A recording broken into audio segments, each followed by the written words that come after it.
Hello friends, स्वागत है आपका मैथ्स स्पेनिशा पे। आज हम बात करेंगे कि एक घन के अंदर सबसे बड़े गोले को फिट किए जाने पर कौन सी कंडीशन बनती है।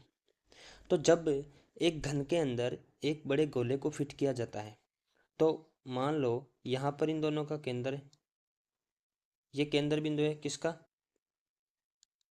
गोले का। तो ये क्या, इसका क्या हो जाएगा? ये इसका हो जाएगा व्यास। ये इस गोला का व्यास हो जाएगा। तो मैं आपको यहाँ पर बताऊँ कि ये भुजा है,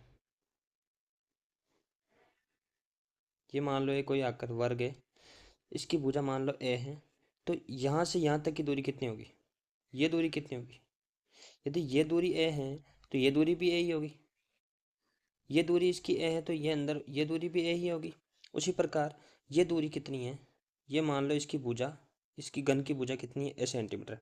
तो जो दूरी ये होगी वो दूरी, वही दूरी तो ये होगी, क्योंकि ये यहाँ पर उसके ऊपर वाले पर टच कर रहा है, ये नीचे वाले वर्ग पर टच कर रहा है। तो ये वाली दूरी कितनी हो जाएगी? ए सेंटीमीटर। तो ये दूरी भी हो जाएगी कितनी? ए सेंटीमीटर। तो ये क्या है? वर्त का व्यास। वर्त का क्या है? व्यास। वर्त का व्यास कितना हो जाएगा? ए सेंटीमीटर। और वर्त की त्रिज्या, तो यहाँ से वर्त की त्रिज्या कितनी हो जाएगी? वर्त की त्रिज्या कितनी होती है वर्त के व्यास की आधी? तो हो जाएगी a/2 सेंटीमीटर।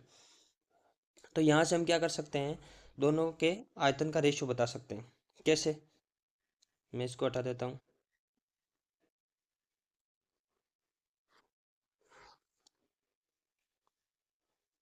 मान लो हमसे पूछता है घन घन का आयतन रेशियो गोले का आयतन।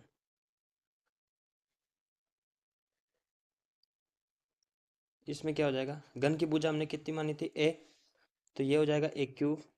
रेशियो गोले का आयतन का सूत्र क्या होता है? 4/3 पाई इंटू आर। आर कितनी आई थी हमारे पास? a/2, ए का क्यूब बटा 2 दूनी 4 दूनी 8। 2 का क्यूब कितना हो जाएगा? 8। तो यहाँ से 16 कर लो। एक क्यूब से एक क्यूब कट जाएगा, 4 से 8 दो बार कट जाएगा, 3 दूनी 6 उधर जाएगा तो ये आ जाएगा 6।